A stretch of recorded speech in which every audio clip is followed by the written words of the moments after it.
Okey, Assalamualaikum warahmatullahi wabarakatuh dan selamat tengah hari. Jadi hari ini cikgu nak sambung tentang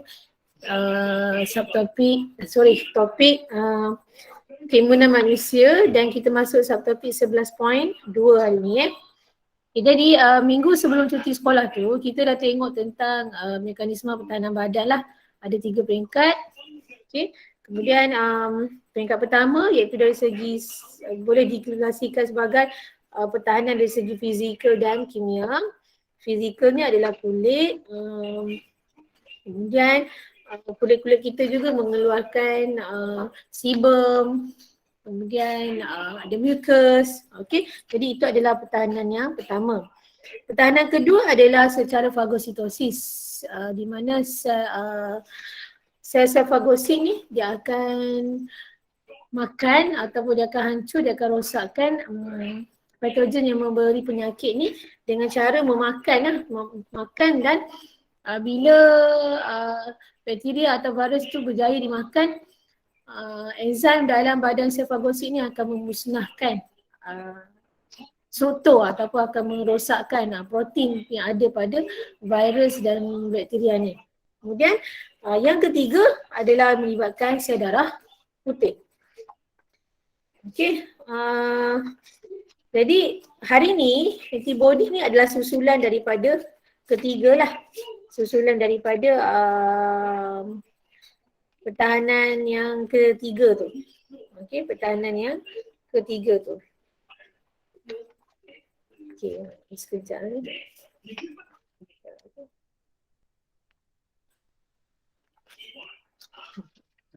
Tekan. Okey. Jadi hari ni adalah berkenaan dengan tindakan antibody. Okey. Jadi kan sepatutnya hari ni selepas habis kelas ni awak dapat menyatakan 5 kaedah ataupun 5 tindakan antibody untuk memusnahkan patogen. Okey, kemudian hari ni juga kita akan awak akan belajar tentang keimunan dan awak boleh menyatakanlah berapa jenis keimunan dan bagaimanakah cara keimunan tu kita boleh dapat. Okey. Okey, kita mulakan dengan tindakan antibody. Ya. Angah. Apa tu? Okey, tindakan antibody. Okey, jadi antigen ni akan dimusnahkan oleh antibody dan ada beberapa cara lah. Okey. Cara yang pertama adalah pengaglutinan. Okey. Yang panjang-panjang ni adalah antibody dan yang pink ni adalah antigen, iaitu protein yang dikeluarkan oleh patogen ya. Okey, dan antigen ni lah sebenarnya yang akan dikesan oleh antibody. Okey. Jadi apa antibody buat adalah bila dia dapat kesan antigen ni, jadi antibody ni dia akan gumpalkan patogen ni bersama dan menjadikan patogen ni sebagai sasaran mudah untuk diperangkap dan dimusnahkan oleh sel fagosit. Jadi dia ni menggumpalkan, dia kumpulkan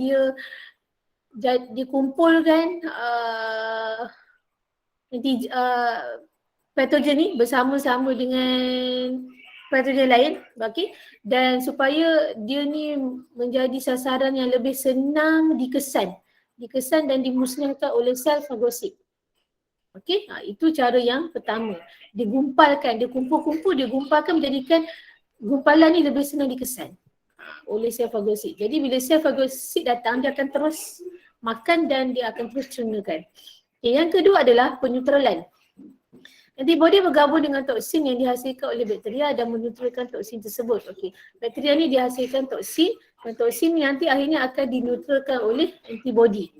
Jadi bila toksin ni dinetralkan, dia tak akan bagi kesan lah kepada badan mangsa yang dimasuk tu. Okey, kemudian yang ketiga adalah pemendakan. Antibody bertindak dengan antigen terlarut untuk membentuk satu kompleks tidak larut yang mudah dimusnahkan oleh sel fagosit. Okey. Antigen ni pada setengah-setengah jenis bakteria ni, okey, ataupun pada patogen ni asalnya dia larut. Kemudian antibody ni datang dapat kesan dan dia akan menyebabkan dia akan membentuk kompleks yang baru, iaitu kompleks sekarang tidak larut. Okey, dan bila dia tidak larut, maka dia akan mudah dikesan oleh sel fagosit. Kalau yang pertama tadi antigen tu larut. Okay. So bila antibody jumpa, dah kena dia punya sesuai, maksudnya itu adalah yang dia kena besarkan. Jadi dia membentuk kompleks dan akhirnya dia mendak dan akan dapat dikesan oleh sel fagosit. Okay. Kemudian yang keempat adalah pengopsinan. Opsoninan. Okay, antibody bergabung dengan antigen, okay, dan bertindak sebagai petanda supaya sel fagosit boleh mengenali antigen dan memusnahkannya. Okay, dia jumpa antigen dan dia bergabung. Okay, bila bergabung baru boleh bagi signal ataupun baru boleh dikesan oleh sel fagosit. Dan akhirnya akan dimusnahkanlah. Okay, kemudian last sekali adalah penguraian. Antibody bergabung dengan antigen dan menyebabkan bakteria pecah dan terurai. Ini kira paling hebat lah ni. Dia sendiri boleh rosakkan, boleh musnahkan bakteria ni tanpa bantuan daripada sel fagosit. Okey, dia tak perlukan sel darah putih yang lain, dia tak perlukan sel fagosit yang lain. Dia sendiri, antibody dia sendiri boleh memusnahkan antigen tu. Dia bergabung antigen tu, akhirnya bakteria ni akan dimusnahkan. Okey, jadi contohnya taknya antibody lisin bergabung dengan antigen dan akhirnya bakteria mengalami lisis, pecah, terurai. Jadi bila bakteria mengalami penguraian, struktur dia dah habis, maka dia tidak lagi boleh membawa keburukan kepada badan ataupun sel lah. Okey, itu adalah tentang macam mana antibody membantu badan kita untuk memusnahkan antigen daripada bakteria atau virus ataupun mana-mana patogen yang mendatangkan penyakit pada badan. Okey, itu adalah dari segi daripada antibody. Okey, sekarang adalah tentang keimunan. Okey. Ini memang bertepatan dengan kita punya keadaan sekarang lah, COVID-19 kan. Jadi COVID-19 ni semua orang suruh vaksin. Okey, dan sebenarnya vaksin ni bukanlah perkara baru dalam dunia perubatan. Zaman dulu sebelum adanya teknologi vaksin ni, ramai kanak-kanak mati disebabkan oleh campak, rubella, oleh polio, MMR, semualah beguk lah. Kemudian bila kemajuan dicapai dalam bidang perubatan dan akhirnya terciptanya vaksin, maka semua bayi di dunia ni yang lahir dia kena suntik. Okey, kena diberi suntikan vaksin supaya sekiranya kanak-kanak tu dijangkiti juga dengan penyakit yang sama yang sebelum yang cikgu sebut tadi tu, kesan dia tidak seburuk, tidak seteruk seperti tidak menerima vaksin. Dan vaksin ni dia dah mengalami 3 revolusi lah sebenarnya. Kalau cikgu tengok ada satu dokumentari dekat Netflix kan, dia ceritalah macam mana vaksin ni mengalami evolusi ya. So vaksin COVID-19 sekarang ni ada evolusi yang terbaru lah.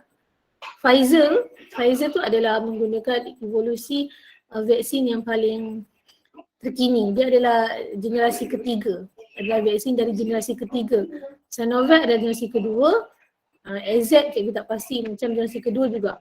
So tak kisah daripada mana datangnya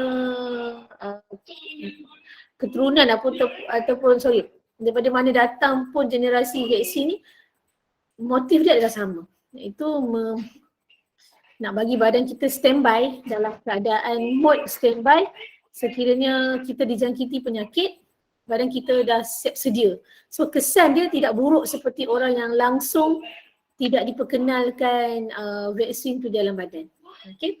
Jadi vaksin tu adalah masuk dalam bahagian keimunan. Okay, jadi ada 2 jenis keimunan aktif dan keimunan pasif. Okay. Jadi keimunan aktif bermaksud sel limfosit menghasilkan antibody ini sendiri sebagai gerak balas terhadap rangsangan oleh antigen. Jadi rangsangan oleh antigen ni lah yang kita nak tengok. Sama ada dia datang daripada sumber semula jadi ataupun dari segi buatan ataupun adakah aktif ataupun secara pasif. Okey.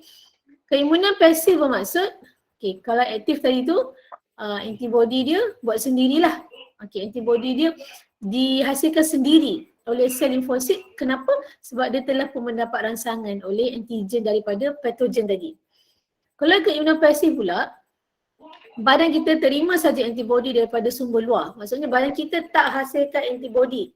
Kita terima antibody dari luar. Okay, kita terima antibody dari luar dan badan kita terus gunakan. Maksudnya badan kita tak buang masa lah.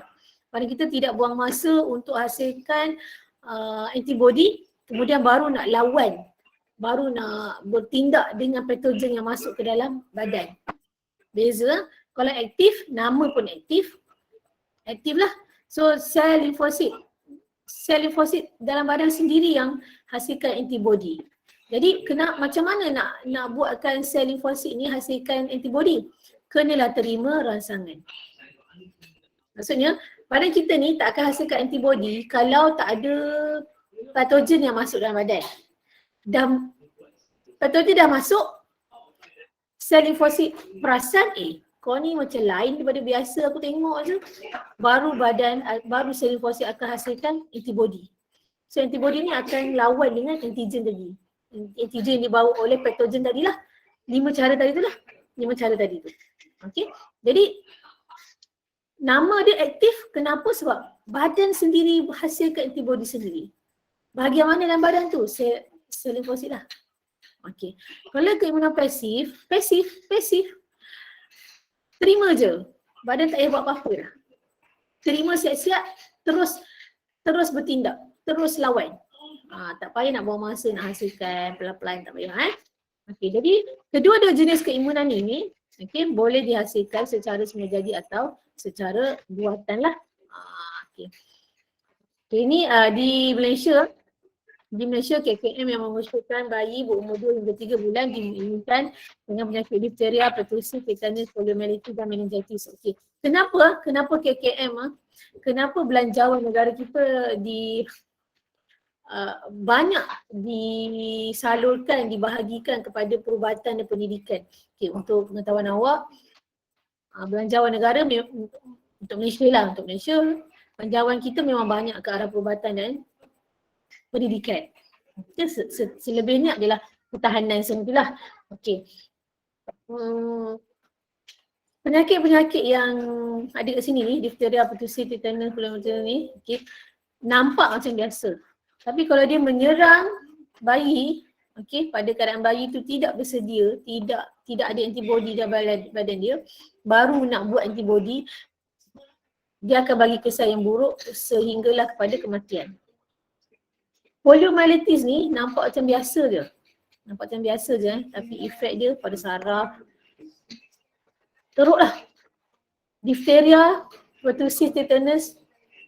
Difteria ni dalam ni habis mulut tak boleh makan, jadi ulcer bengkak-bengkak. So budak kalau tak makan, jadi akan mati lah. Jadi sebab itulah KKM syorkan bayi lahir cukup umur sebulan, pada usia sebulan, 2 bulan, 3 bulan, 6 bulan, setahun, setahun setengah, itu semua akan mendapat vaksin. Jadi vaksin ni kenapa nak masukkan dalam, kenapa nak paksa baby ni terima vaksin? Supaya bayi-bayi ni dah bersedia. Badan dia dah ada antibody untuk lawan penyakit-penyakit yang dinyatakan sini. So katakan dia pergi ke taska, mak dia kerja,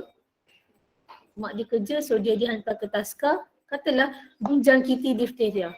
Katakan dijangkiti difteria, maka kesan pada bayi tu tidak seteruk pada bayi-bayi yang tidak menerima vaksin. Kenapa? Sebab badan dia dah standby. Dah antibody untuk difteria. So bila difteria masuk je, terus ngap. Berbeza dengan budak yang baby yang tak ada vaksin, bila difteria datang, badan dia baru perlahan-lahan nak membina antibody. By the time badan dia nak membina antibody difteria tu, difteria ni dah makan dulu sel-sel. So, kematian lah. Begitulah konsep yang kita guna untuk vaksin COVID-19. Ya, okay. Kenapa kita pakai COVID-19 vaksin? Berbagai-bagai jenis, Pfizer, Sinovac, AZ, Moderna, tak kisahlah whatever it is, ambillah vaksin supaya sekiranya awak dijangkiti COVID-19, kesan pada awak tidak seteruk pada mereka yang tidak mengambil vaksin. Kalau yang tidak mengambil vaksin ni mungkin terus-terus ke stage 5, awak mungkin hanya setakat di stage kedua sahaja. Kenapa? Sebab badan awak dah standby dah antibody untuk COVID-19 tu. So dia tak buang masa, dia boleh terus lawan. COVID-19 ni bahaya dia sebab dia menyerang sistem paru-paru. Sebab dia menyerang organ paru-paru lah. So paru-paru memang perlu untuk pernafasan. Kalau tak bernafas, you are done. Okay. Okay, now kita tengok keimunan. Ada dua jenis, aktif dan pasif. Okay, aktif sebab kita buat sendirilah. Okay, jadi keimunan aktif semula jadi bermaksud Angah. Okay, keimunan aktif semula jadi bermaksud badan kita mendapat antibody setelah kita sembuh daripada penyakit. Secara semula jadilah. Contoh, awak demam campak. Awak demam campak lah senang Demam campak kali pertama, okey, kesan awak dah dapat vaksin untuk demam campak dah sebenarnya semasa awak baby. Okey, katakan pada usia 3 tahun ataupun 4 tahun awak pun dapat lagi sekali balik campak dan antibody yang sedia ada daripada vaksin yang pertama tu, okey, mungkin tak cukup. Jadi awak pun dapatlah demam campak tu. Cuma bagusnya adalah awak tak dapat kesan teruk macam orang yang tak ada langsung vaksin demam campak. Demam campak ni kalau secara kalau Google lah, kalau Google awak akan jumpa demam campak ni kalau untuk level teruk boleh menyebabkan kematian sebab dia ada kesan lah bersarah pasal cikgu pun dah tak ingat. Tapi yang teruk. So katakan awak dah ambil vaksin semasa bayi untuk campak, tiba-tiba umur 5 tahun nak kena lagi. Awak kena campak. Maka selepas awak kena campak tu, badan awak telah pun mendapat keimunan aktif penuh. Dan kenapa keimunan aktif? Sebab sel limfosit badan awak sendiri yang buat antibody sendiri. Dia top up antibody yang dah ada semasa badan terima vaksin masa baby tu. Jadi bila awak sembuh, maka awak telah pun ada keimunan terhadap penyakit demam campak tu. Jadi sebab tu jarang-jarang dengar orang kena demam campak 2 atau 3 kali semasa hayat dia. Kita selalu dengar dia akan kena demam campak tapi mungkin sekali saja. Ataupun dia memang tak akan langsung kena demam campak sehinggalah dia mati. Menunjukkan semasa bayi, masa dia terima vaksin vaksin untuk stimulat demam campak tu dah cukup dah. Antibody dia dah cukup. Okey, awak kena faham satu benda, keimunan ni adalah bergantung kepada badan masing-masing. Awak tak boleh pukul rata sama. Sama lah macam COVID-19 ni, dia vaksin. Setengah orang, dia selepas dah ambil suntikan, demam, sakit badan, muntah. Yalah masing-masing lah. Setengah orang relax je. Tak ada apa-apa pun. Siapa ambil Pfizer, kesan dia lebih teruk. Siapa ambil Sinovac, kesan dia kurang sikit. Siapa ambil AZ, dia berdasarkan badan orang tu. Setengah orang ambil Pfizer okey je. Cikgu sendiri, cikgu lepas ambil Pfizer tu, cikgu jadi kuat makan.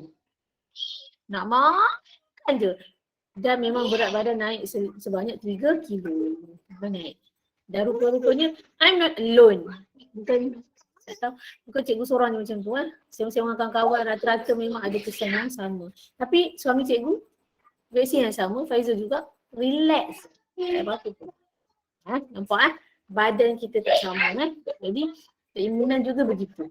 Jadi awak janganlah takut untuk ambil vaksin. Ya.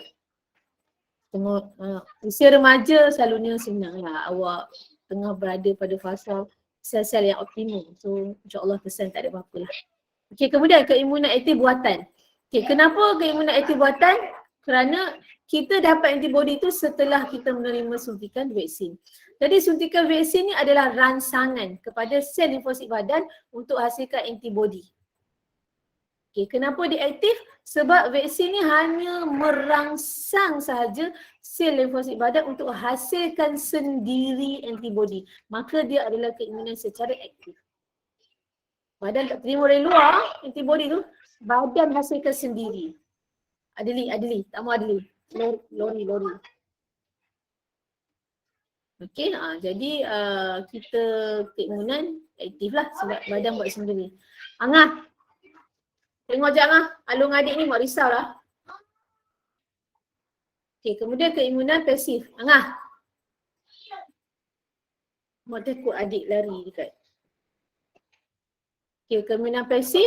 Okey, kenapa keimunan pasif? Adalah kerana kita terima antibody dari luar. Okey, kenapa semula jadi? Adalah penyakit semula jadi ni maksudnya sumber antibody tu secara semula jadi. Takut lori tu. Adik kat mana? Kat mana?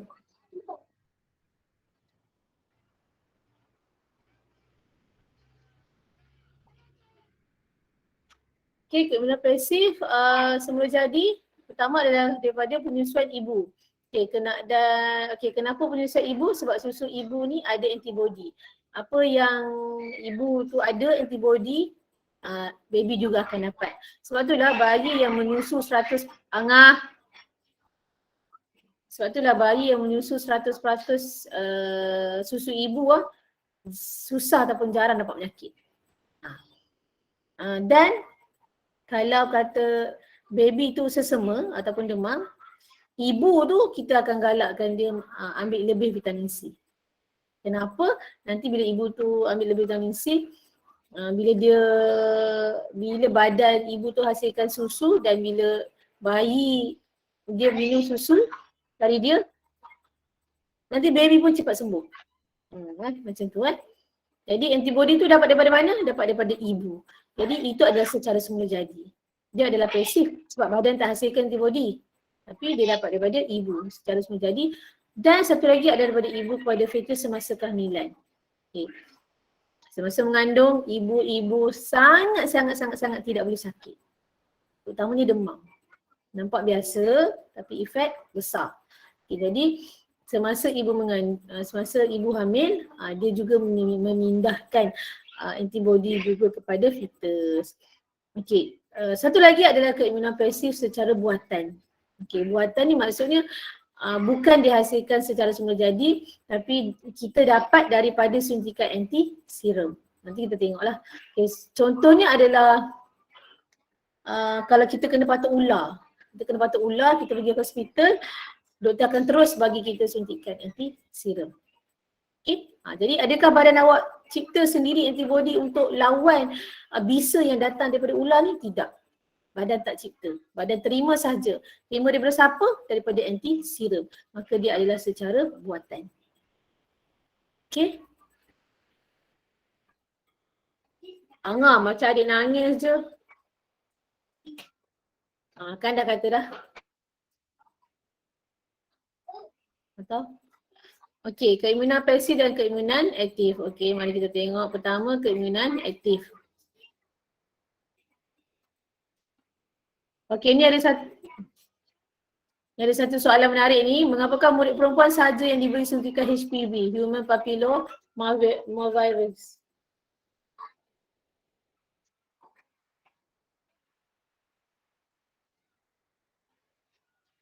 Anak cikgu tengah pujuk adik yang bongsi. Jatuh. Okey, keimunan aktif. Okey, keimunan aktif dihasilkan secara semula jadi oleh sel limfosit dan dia kekal untuk jangka masa yang lama. Okey, kenapa jangka masa yang lama? Sebab badan sendiri buat lah. So memang duduk dalam badan kita. Okey, kita tengok yang semula jadi. Kenapa adik? Jatuh. Aku pegang lepas tu terbalik, lepas tu sakit kepala. Yelah. Okay, apabila seseorang dijangkiti patogen, sel limfosit akan hasilkan antibody sebagai gerak balas. Okay, kemudian bila kita sembuh, kita dah pun mendapat keimunan kekal terhadap penyakit tu. Okay, sebenarnya apa yang berlaku adalah kita telah pun mencipta sel memori. Okay, sel memori ni adalah sel limfosit yang menyimpan memori, yang menyimpan memori tentang patogen yang dia dah pernah serang tu. Jadi dia dah ada satu sel memori. Jadi sel memori ni dia akan hasilkan antibody dengan cepat lah. Okey, dan boleh bertindak serta-merta. Mana adik? Okey, kalau keimunan aktif buatan, okey, dia ni adalah untuk lindungi diri dari penyakit yang senang berjangkit. Okey, dan bila kita ada imuniti tu, keimunan tu, maka kita ni boleh dikatakan imun lah, macam agak terselamat lah daripada jangkitan tu. Tapi kita masih boleh kena tau. Kita masih boleh kena, cuma ni efek dia tu tak teruk lah. Okey, jadi imunisasi adalah proses merangsang keimunan terhadap penyakit tertentu melalui suntikan vaksin. Dan vaksin sebenarnya adalah ampaian patogen yang lemah, mati atau tidak virulen. Atau tidak virulen ni maksudnya dia tak boleh menjangkit orang lain lah. Dalam keadaan dia lemah ataupun mati ni, diambil dan disuntik ke dalam badan kita. Jadi bila badan kita terima vaksin ni ataupun patogen yang telah lama mati atau tak virulen ni, dia akan dikesan oleh antibody oleh sel limfosit. So sel limfosit akan hasilkan antibody untuk lawan vaksin yang masuk tadi. Jadi secara tak langsung bila dia telah lawan, maka dia telah mencipta sel memori. Jadi sel memori ni akan kekal dalam badan.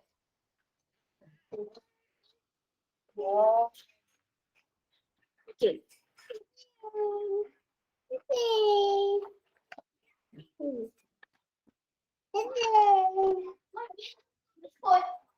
Okey. Kemudian suntikan vaksin yang pertama biasanya menyebabkan pensularan antibody yang rendah. Okey, yang rendah dan tidak mencukupi. Ya. Kemudian awak akan terima dos penggalak. Samalah macam vaksin COVID-19 ni. 2 dos. Okey, kenapa 2 dos? Sebab dos yang pertama tu hasilkan antibody tapi selalunya tidak mencukupi. Kena digalak, kena ada dos penggalak. Okey, dan sekarang dah ada suntikan ketiga. Tapi suntikan ketiga ni khusus kepada golongan-golongan berisiko sahaja. Kalau yang biasa-biasa ni tidak cukuplah setakat 2 dos. Okey. Sekiranya tersebut dijangkiti patogen yang sebenar, okey, awak dah dapat suntikan vaksin COVID-19, katakan selepas 3 bulan, lepas tu awak dijangkiti COVID-19 yang betul. Okey, yang betul lah. Jadi sel limfosit pada masa ni sudah dapat menghasilkan antibody yang cukup dan boleh bertindak lah. Jadi awak masih akan dijangkiti COVID tapi pada stage 1 atau stage 2 je lah. Setakat tu je lah. Dia insyaAllah tak akan pergilah ke stage 3, ke 4, ke 5 kecuali awak adalah memang golongan berisiko. Golongan berisiko ni termasuk kegemukan. Sebab sama juga untuk pesakit macam mana dah tinggi sikit jantung, tu semua adalah golongan berisiko lah. Dia dah ada antibody tapi mungkin keadaan dia tu sendiri menyebabkan dia tu masih boleh masuk ke stage-stage yang akan stage yang lebih teruk. Okey. Jadi contoh vaksin adalah vaksin Salk. Okey, vaksin Salk ni untuk polio. Okey, dan vaksin BCG. BCG ni yang awak dapat masa baby, kemudian last kali dos adalah semasa darjah 6. Basil, Charmit, Durin. Ini adalah untuk penyakit TB dan vaksin HPV untuk penyakit kanser cervix dan ini khas untuk perempuan lah, untuk pelajar perempuan sebab dia kanser cervix. Kanser cervix kan, so lelaki mana ada cervix. So lelaki tak perlulah lelaki tak perlu HPV, perempuan saja. Okay. Kemudian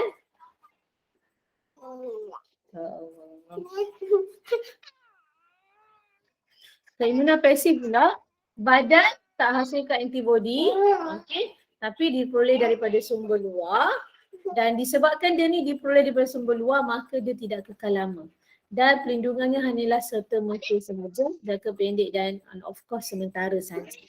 Okey, contoh kita tengok yang pertama, antibody daripada susu ibu. Susu ibu atau sana. Tu Kak Along. Okey. Contoh keimunan daripada keimunan fetus dan daripada susu ibu. Okey. Okey, keimunan diperoleh oleh fetus apabila antibodi ibu meresap melalui plasenta ke dalam aliran darah fetus. Selepas baby keluar, selepas baby lahir, ada lagi ke plasenta? Ada lagi ke tali pusat? Ada lagi ke uri? Ada lagi ke tembuni? Tak ada kan? So stop lah. Antibodi tu hanya dapat daripada ibu ke bayi, ke fetus hanya semasa dalam kandungan. Hanya semasa dalam proses kehamilan. Proseskan ialah hamil lah. Bila bayi tu lahir saja, tak ada dah. Tak ada dah antibodi daripada ibu yang nak pas melalui plasenta tadi. Plasenta ni perkataannya awak dah jumpa semasa di tingkatan 3 tak salah cikgu. Semasa tingkatan 1. Awak dah belajar tau. Sains tingkatan 1 bab pembiakan ni kita advance sikit lah. Okey. Jadi semasa kehamilan, semasa mengandung, antibodi ibu akan meresap masuk ke dalam bayi yang dikandung. Tapi bila bayi tu dilahirkan saja, bila bayi tu keluar saja, dilahirkan saja, maka tak ada dah lah antibodi yang dialihkan daripada fetus tu kepada kita. Kemudian satu lagi adalah daripada susu ibu.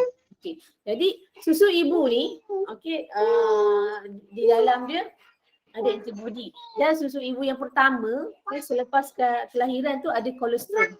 So kolostrum ni kalau orang dulu-dulu dia panggil susu rosak. Orang dulu kan kita nak salahkan dia pun tak tahu Okay, so ladies, nanti bila awak bersalin, awak dah beranak, susu yang pertama sekali keluar daripada kelenjar mamari tu, dia sebenarnya adalah susu yang warnanya kuning, warnanya yellowish lah, bukan putih macam susu biasa. Terus kenapa dia macam tu? Sebab dia ada kolostrum. Kolostrum ni ada antibodi yang sangat-sangat banyak. Okey, itulah yang perlu masuk pertama sekali ke dalam badan ataupun ke dalam mulut bayi. You all. Okey. Jadi sepanjang ibu ni menyusu, maka ibu ni akan bagi antibodi dia kepada anak melalui susu. Tapi bila sudah putus susu, maksudnya mungkin selepas 2 tahun, lepas ataupun setengah ibu, mungkin dia dapat menyusu hanya sehingga 6 bulan. Contoh hingga 6 bulan. Maka antibodi itu hanya ada sampai dia menyusu tu je lah. Lepas habis menyusu dah, contoh sampai menyusu, mungkin antibodi tu akan ada dalam masa 2 minggu, 3 minggu je lah. Selepas tu habis. Tak ada dah. Sebab tu dia adalah keimunan secara pasif. Dia dapat antibodi. Dan antibodi tu masalahnya dapat daripada luar.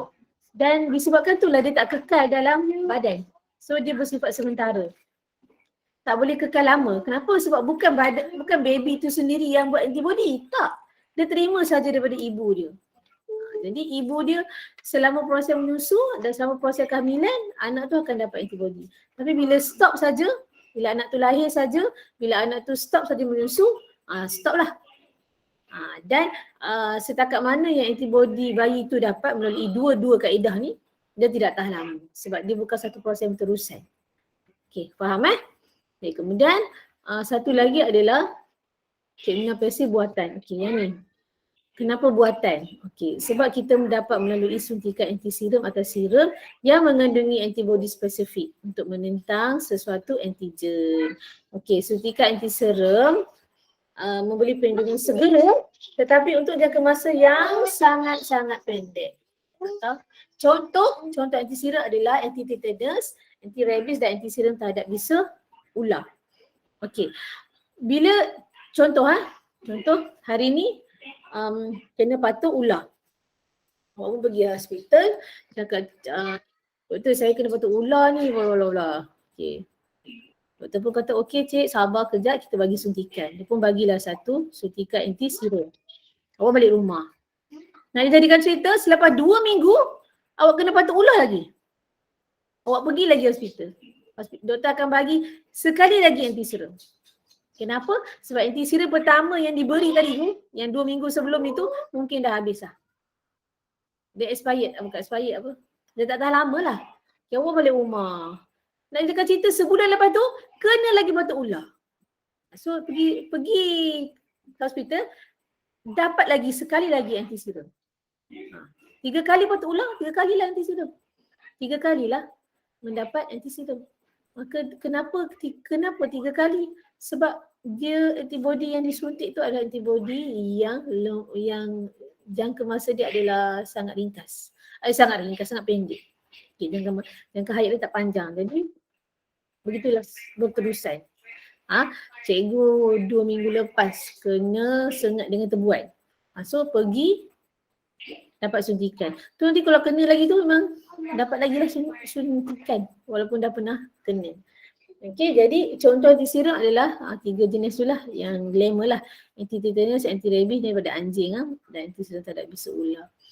Okey, kenapa dia dikatakan secara buatan? Sebab kita ambil ampayan toxoid ni daripada tetanus ni. Bakteria yang boleh menyebabkan kacing gigi ni. Okay, kita ambil masuk ke dalam kuda, masuk ke dalam sel kuda. Jadi sel kuda ni nanti yang akan menghasilkan antibody dan kita ambil antibody daripada kuda ni dan kita masukkan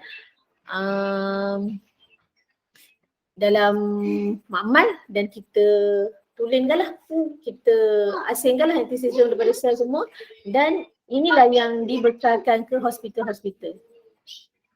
Tak tahu? Tak tahu. Okey. Suntikan tetanus ni untuk macam cikgu kan bersalin anak semua secara pembedahan. Jadi cikgu memang ada dapat suntikan tetanus. Dan sebenarnya semua ibu mengandung pada usia 7 bulan memang diberi suntikan tetanus. Sebab semua ibu secara amnya mempunyai risiko untuk bersalin secara pembedahan. Jadi kita tak nak ibu-ibu ni akan dapat kebarangkalian jangkitan daripada radar atau peralatan yang digunakan dalam dewan bedah. Okey, tetanus kacing gigi semua tu. Daripada karat lah. Okey. Jadi daripada situ maka kita dapatlah cari persamaan dan perbezaan antara keimunan aktif buatan dan keimunan pasif buatan. Okey. Persamaan dua-dua dia banyak kata lah. Okay. So perbezaan aktif buatan aktif badan buat sendiri antibody pasif tak buat badan terima saja. Okay, sumber kalau aktif vaksin, pasif antiserum. Okay, apakah maksud vaksin? Vaksin adalah ampayan patogen.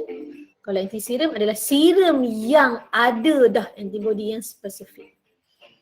Okay, kalau keimunan aktif buatan lebih kepada sifat pencegahan, mencegah, nak standby badan buat hasilkan sel memori. Kalau keimunan pasif buatan dia adalah lebih kepada rawatan dan kecemasan lah. Okay, perlindungan serta-merta lah, maksudnya kecemasan lah. Kemudian kesan daripada keimunan aktif buatan, dia perlindungan dia bukan serta-merta dia ambil masa, kena dos 1, kena dos 2. Tapi kalau pasif buatan tadi yang terima antibody tu memang terus guna perlindungan memang secara serta-merta. Suntik-suntik dia badan antibody yang dapat tu terus boleh bertindak kepada patogen yang masuk. Okey, kemudian keimunan untuk aktif buatan lamalah sebab badan sendiri yang buat. Untuk pasif buatan taklah. Okey, kemudian aktif buatan ni kita bagi vaksin sebelum dijangkiti.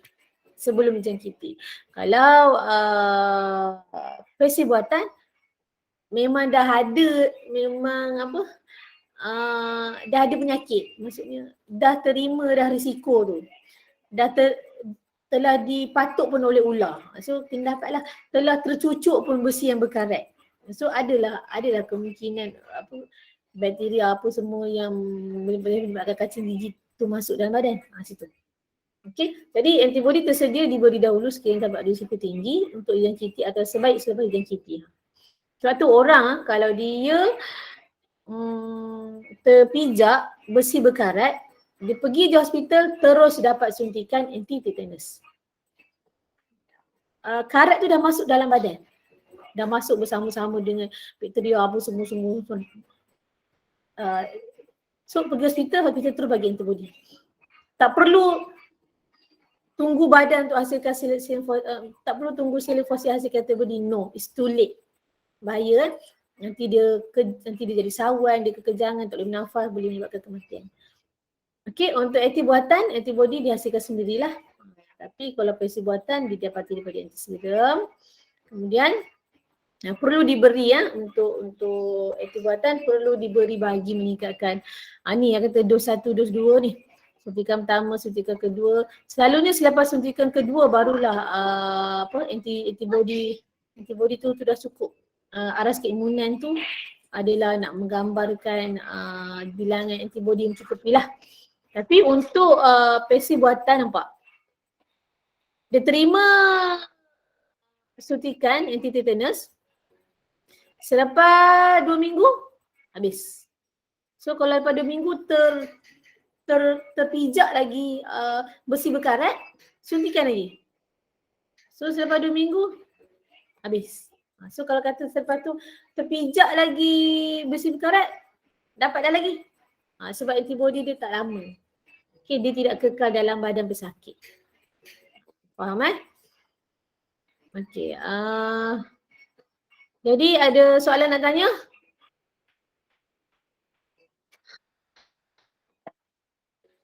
Ada soalan tanya tak?